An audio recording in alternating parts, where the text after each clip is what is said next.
I'm actually dealing with glass for now a year and a half, and I'm quite proud to introduce you to the oldest company in the French index.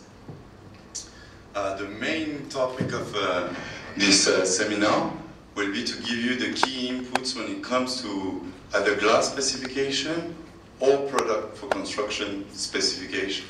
Because you all know that knowledge is power, and you shall not be fooled by all the actors in the market, especially when it comes to the architects.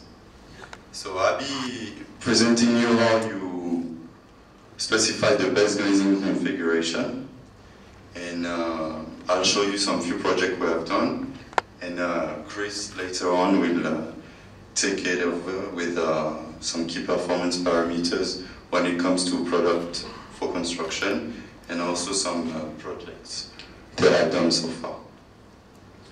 So what is Gobain at the end? Gobain is a leading manufacturer in sustainable habitat. It's more than 180,000 employees, based in 64 countries, and it's more than 4,400 different outlets. And we can say that we are one of the top 100 most innovative companies, because a quarter of the products we sell have been developed in the past 5 years. Now that you know better how we operate as a group, let me take you to my yard.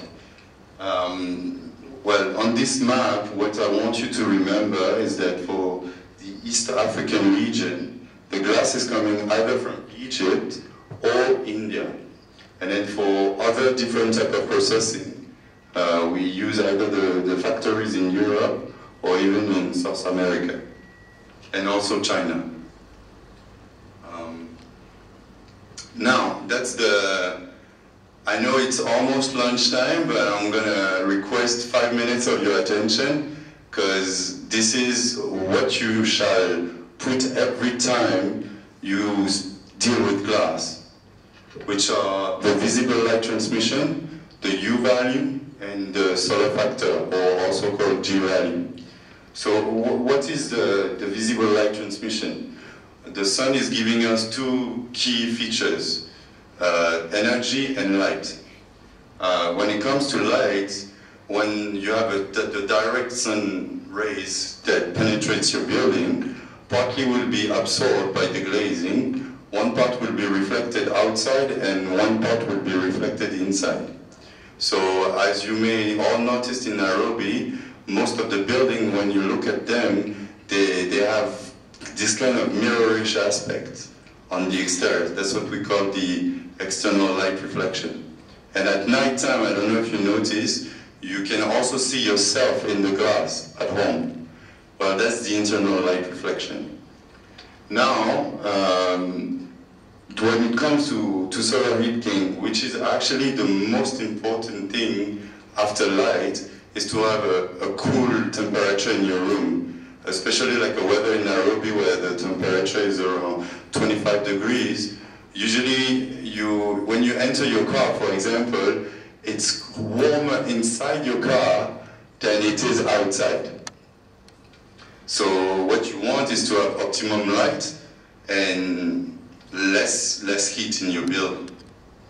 And that's why we say that the G value is much more critical in Kenya than the U value, because the U value actually is the thermal coefficient transfer due to 1 degree temperature difference between inside and outside.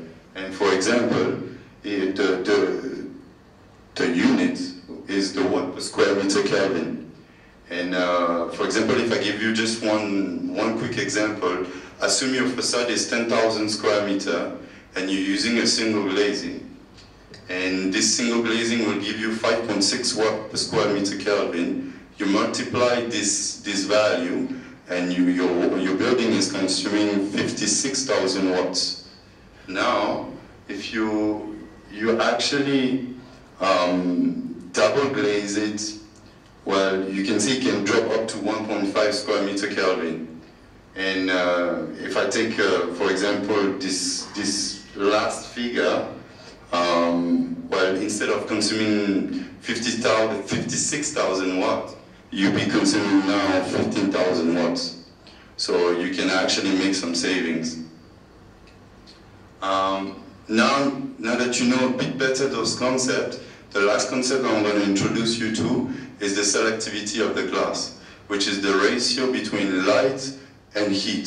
So when you divide this ratio, the higher you get, for example, the 2.12, which is like the Rolls-Royce of our range, the glass is better at performing by cutting the heat and letting optimum light in your building.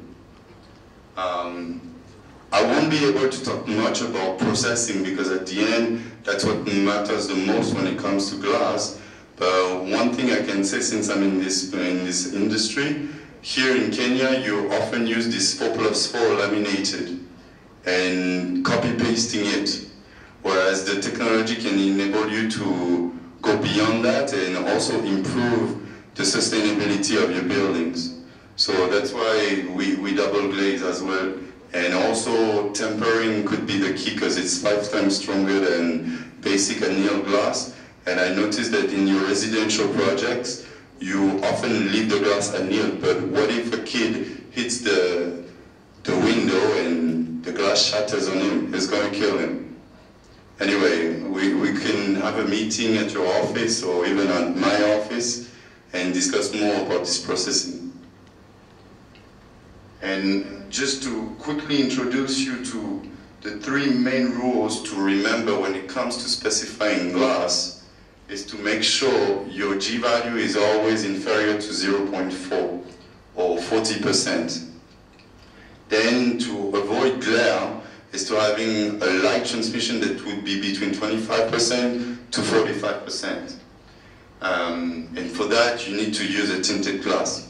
Actually, I passed on the slide before, but it was to show you that clear glass lets 84% more or less of the light in your building, and 80% of the heat comes into your building with clear glass.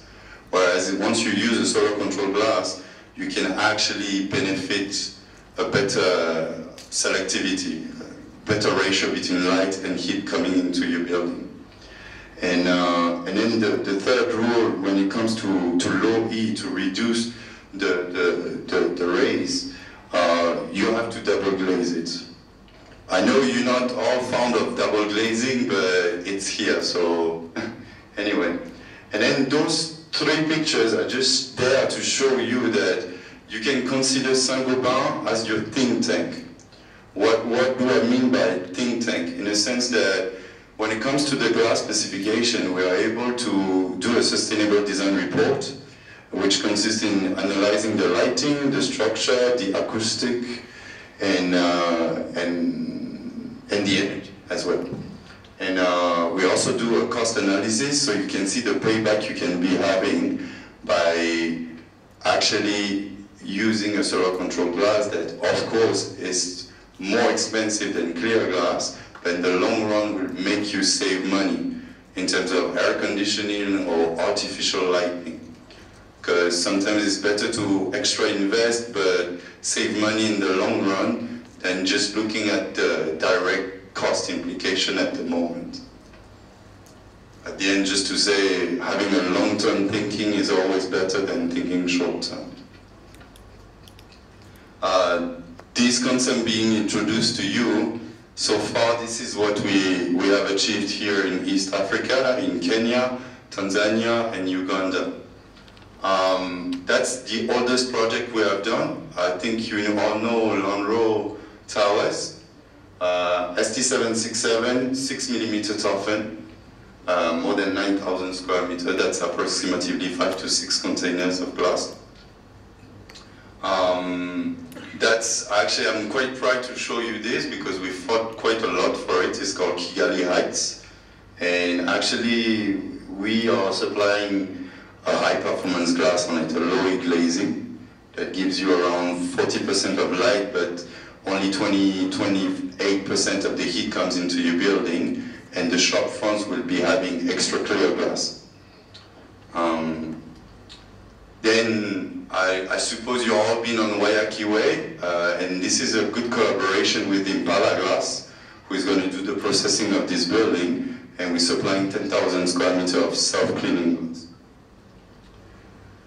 In Tanzania, we done the Kilimanjaro, also in DGU.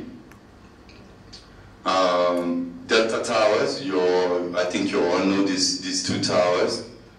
It's single glaze, but at least it's toughened, and it's ST767, blue glazing, good solar control, and good light transmission. That's a recent one too, Spring Valley Business Park, reflector sun. Also, that's the first range actually when it comes to solar control glass. ST is a bit better. And NSSF also in Upper Hill. I don't know if you noticed, for the moment there is only the tinted bronze, but there will be the sun-shaded with the ST750. Mirab Towers, right opposite Sifa Towers, also reflector sol green, and Impala also is doing the lamination for it. Kenya Railway, also reflector sol bronze.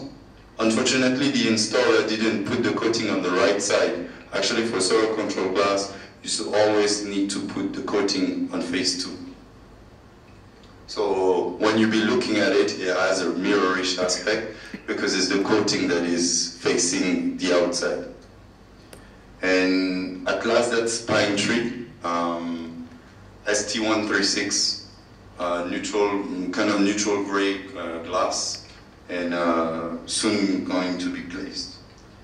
Now I shall let Chris take it over, and thank you for your attention. Asante sana, and I hope we get to talk a bit more after.